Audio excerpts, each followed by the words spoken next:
Assalamu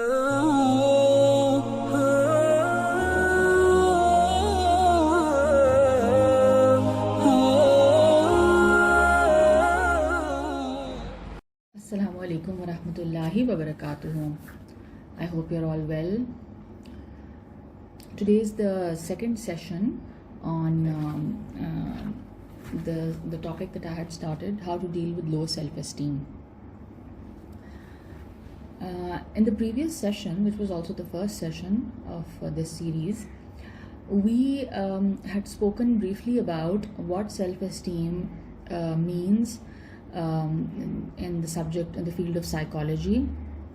And then also we briefly looked at the concept of the self or the nafs according to the Holy Quran, and what the divine spark that Allah has breathed into us, what that means, and what that refers to. And then we concluded with some verses of Surah At-Teen, where Allah has sworn by four things, and then He has categorically stated that man has been created in the best of stature. We have certainly created man in the best of stature. That is to say that we have been created with all the potential and abilities to do tremendous acts of creativity, intellect, and the list is endless. But then we also have within us what are the basic animal instincts which we share with all the other animals, which is and then we spoke about the instinct of self-preservation, and how this instinct, if it's not reined in, if it's not controlled, if it's not governed by certain laws, how much chaos and havoc it can wreak in society. So we discussed that we have tremendous potential in us as human beings. We've been created with these superior powers of intellect and creativity and tremendous other abilities. But to be able to reach our true potential and express all our talents and abilities, we will have to control our basic instincts and civilize them. Otherwise, it is entirely possible to fall from grace and become the lowest of the low. The extent to which man can go low is much more than all other creation, because his potential is far more than all other creation. So today, let's begin today's session. A'udhu billahi minash shaitanir rajim. Bismillahir rahmanir rahim. Rabbi shrah li sadri wa yassir li amri. Wahlul uqdatam min lisani yafqahu qawli. Rabbi zidni ilma. Ameen ya Rabbal Alameen. Today we will look at the factors that affect self-esteem. There are many factors that can influence self-esteem. Your self-esteem may be impacted by your age, a disability that one can have, your genetics, an illness, physical disabilities, your socio-economic status, and thought patterns. Racism and discrimination have also been shown to have negative effects on self-esteem. Additionally, like I said, genetic factors that help shape a person's personality can play a role. But life experiences are thought to be the most important factor that can influence a person's self-esteem. It is often our experiences that form the basis for overall self-esteem. Those who consistently receive overly critical or negative assessments from family and friends, for example, will likely experience low self-esteem. And those who experience what Carl Rogers referred to as unconditional positive regard will be more likely to have a healthy self-esteem. Some people with low self-esteem don't even recognize that they are suffering from it. They see their negative self-image as facts and truths rather than just a way of seeing themselves. For most people, good self-esteem involves the ability to think of ourselves as okay and to believe that others think we are okay as well. It also involves not being too hard on ourselves when we say or do things that are not okay. A specific example might be having a positive attitude to life's ups and downs, which means not automatically expecting the worst to happen, and also believing that if things go wrong, you will cope with the adversity in the best way you can, and accepting that life is not fair all the time. One thing we know is that what drives our self-esteem is different for all of us. So although we have talked about the well-known all-round traits that embrace good self-esteem, everyone has their own view of what would make a big difference to them. Now I'm going to talk about something which is extremely impactful. It is something that really impacts our thought patterns and our self-esteem, and that is our inner critic. Let's say this is the architect of low self-esteem. Our inner critic creates low self-esteem.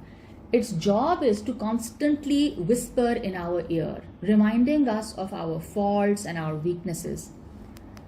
Use your imagination to imagine what your inner critic looks like. The radio you can't switch off, for example. Conjure up a description of your inner critic. The more you bring imagery into play here, the easier it will be for you to deal with your inner critic. This is called externalizing, and it encourages you to see your negative thoughts and beliefs as something external to your rational, more balanced thinking. The thinking that you would apply to normal problem solving, for example. Now replay in your mind the last critical comment it made. Does imagining your inner critic in this way help you to loosen the extent to which you believe the criticism? Once it sets in, once it's settled in firmly, your inner critic is very hard to dislodge. We learn to live with it and trust and believe whatever it says. And one of the main goals of this book is to enable you to remove your inner critic and see it for the fraud that it is. With a little work, this is achievable, and you will be amazed at how differently you will view yourself without your inner critic constantly demoralizing you. Now let's relate it a little bit to the Holy Quran.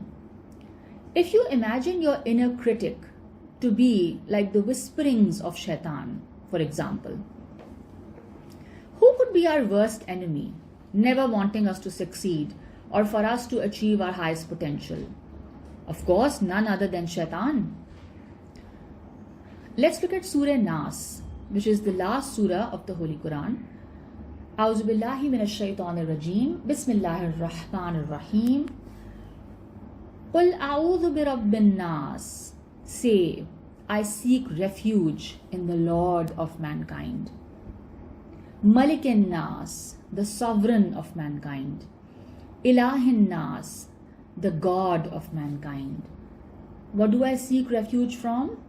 Min sharril waswasil khannas, from the evil of the retreating whisperer. Alladhi yuwaswisu fi sudurin nas, who whispers into the breasts of mankind. Minal jinnati wan nas, from among the jinn and mankind. So if you imagine your inner critic to be, for example, Shaitan, and give him an image, so this is then that negative voice, that the voice of that enemy of yours who does not want you to succeed or achieve your true potential, who constantly creates self-doubt. And of course, this is people around us also who contribute to this. That is why we have been asked to seek refuge from this evil whisperer. So if you can relate both of these and imagine your inner critic to be a person, if you can give him maybe the name of Shaitan, and then if you deal with him in the manner that Quran has prescribed, that you're seeking refuge from him, this will help you a great deal to be able to block out those thoughts and to understand that those are not your thoughts. Those are thoughts which have been, which society or which other negative people around you have, constantly been saying to you, and they have become part of your thought process. So inshallah, this will really help you to understand how to deal with those negative beliefs and the self-doubts. Here we will conclude today's session, and inshallah we will take this further on from the next session. I hope this was beneficial.